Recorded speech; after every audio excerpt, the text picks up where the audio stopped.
Hello everyone, welcome back to our journey through the evolution of computers. आज हम देखेंगे इन amazing मशीनर्स की कहानी, सिंपल अबेकस से लेके आज के एडवांस्ड माइक्रो प्रोसेसर्स तक। चलो देखते हैं कैसे ये सब शुरू हुआ। सबसे पहले अबेकस 16वीं सदी में चाइना में बनाया गया। ये दुनिया का पहला कैलकुलेटिंग डिवाइस था।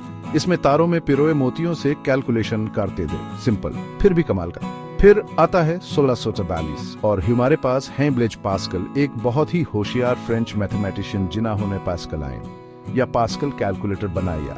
ये मैकेनिकल मशीन सिर्फ जोड़ और घटा सकती थी, लेकिन इसने आगे के इनोवेशंस की नींव राखी। फिर आते हैं चार्ल्स बेबेज, जिन्हें अक्सर कंप्यूटर का जनक कहा जाता है। 1822 में उन्होंने डिफरेंस इंजन बनाया, एक स्टीम से चलने वाली मशीन जो कैलकुलेशन कर सकती थे।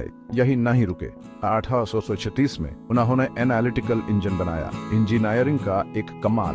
ये पंचड कार्ड्स के इंस्ट्रक्शंस के हिसाब से अरिथमेटिक ऑपरेशंस कर सकता था। ये मॉडर्न कंप्यूटर्स की तरफ एक बड़ा कदम था। अब बात करते हैं पंच कार्ड की, जिसे 1887 में हरमन होलेरिथ ने बनाया। ये टेक्नोलॉजी डेटा प्रोसेसिंग और स्टोरेज के लिए इस्तेमाल होती थी। कंप्यूटर हिस्ट्री में एक जरूरी कथन। 1940 के दशक में हमारे पास वैक्यूम ट्यूब्स वाली पहली जनरेशन के कंप्यूटर्स आए। एक मशहूर उदाहरण है ENIAC, जिसे 1940 में जॉन मॉकली और जेम्स पी एकर्ट ने बनाया। ये इलेक्ट्रॉनिक मशीन कई तरह के काम कर सकती थी और वेदर फोरकास्टिंग और साइंस के काम आती थी। 1950 के दशक तक ट्रांजिस्टर आ गए, जिससे दूसरी जनरेशन के कंप्यूटर्स बने। ये पहले वालों से तेज और बेहतर दिए।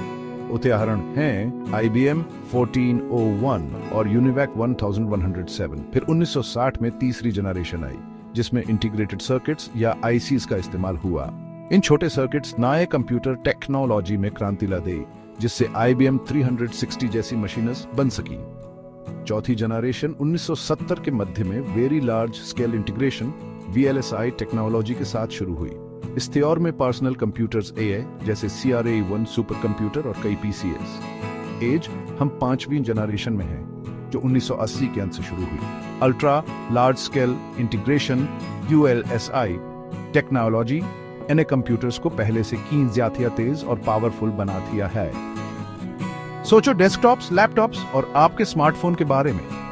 लेकिन आगे क्या है? अगली जनरेशन के कंप्यूटर्स पर काम चल रहा है।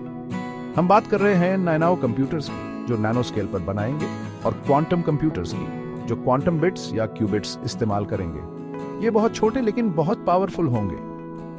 आगे बहुत कुछ है। तो ये था कंप्यूटर्स के विकास का एक छोटा सा सफर। अबेकस से AI तक ये जर्नी बहुत ही खास रही है।